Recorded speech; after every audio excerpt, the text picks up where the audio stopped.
Ibtu Rudiana rela korbankan anak kandungnya sendiri demi karir di kepolisian. Selama ini, banyak masyarakat yang begitu penasaran dengan diamnya Ibtu Rudiana terkait pembunuhan Eki putranya dan Vina Cirebon. Tak ayal, atas hal tersebut, dugaan masyarakat yang disematkan ke Ibtu Rudiana selama ini ternyata benar adanya. Hingga rela mengorbankan orang lain demi meloloskan pelaku yang sebenarnya dalam kasus pembunuhan Vina. Sebelumnya, update kasus pembunuhan Vina dan DKI di Cirebon, kini terungkap satu lagi pengakuan kejanggalan penangkapan pelaku. Diketahui, seiring pemeriksaan berlangsung, di antara beberapa pihak terlibat kasus pembunuhan Vina dan Eki di Cirebon, ada yang menyebutkan bahwa pelaku adalah korban salah tangkap polisi. Baru-baru ini, terungkap satu pengakuan dari seorang mantan narapidana di Lapas Kelas 1 Cirebon, tentang cerita dari para terpidana pembunuhan Vina dan DKI. Mantan narapidana itu bernama Abi Budi Permadi, 54. Abi kala itu telah mengemban tanggung jawab sebagai tamping masjid di Lapas Kelas 1 Cirebon. Ia mengungkapkan, terpidana pembunuhan Vina dan Eki sempat curhat padanya. Mereka orang baik, tidak ada yang mencerminkan bahwa mereka radikal atau kelompok bermotor, ujar Abi saat ditemui di rumahnya di Kelurahan Pulasaren, Kecamatan Pekiringan, Kota Cirebon. Abi juga menyampaikan, para terpidana mengaku bekerja sebagai kuli bangunan dan beberapa di antaranya bekerja di toko sebelum ditangkap.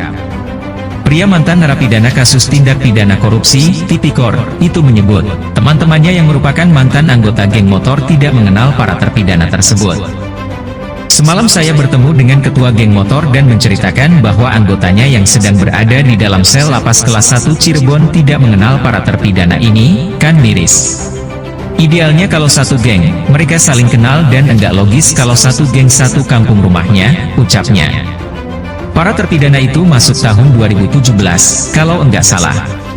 Saat itu, kapasitas saya di lapas sebagai tamping masjid, yaitu pembantu petugas selama di lapas, karena selaku tamping. Napi baru kala itu pasti ketemu saya untuk memotivasikan hidup agar survival selama di dalam penjara dan memberikan pengarahan-pengarahan bahwasanya berada di dalam penjara itu harus berbuat baik dan benar. Jangan sampai memunculkan permasalahan baru, ujar Abi. Satu terpidana kasus Vina Cirebon, yang tidak disebutkan namanya, mengaku bukan pembunuh. Ada napi kasus Vina itu, dia curhat ke saya, ngobrol, bahwa dia itu bukan pembunuhnya. Mereka yang 7 orang, saya tanya, loh kenapa kalian bukan pelakunya tapi ada di sini?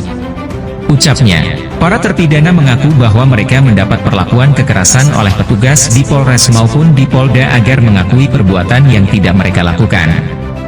Mereka bilang, waktu proses BAP saya digulung habis. Artinya mereka ini mendapat perlakuan kekerasan oleh petugas di Polres maupun di Polda untuk mengakui apa yang mereka tidak lakukan. Itu kan lucu, jelas dia.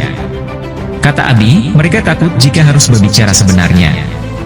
Abi mengatakan, pertemuan intens dengan napi Vina Cirebon berlangsung 2 tahun hingga sebelum Abi bebas.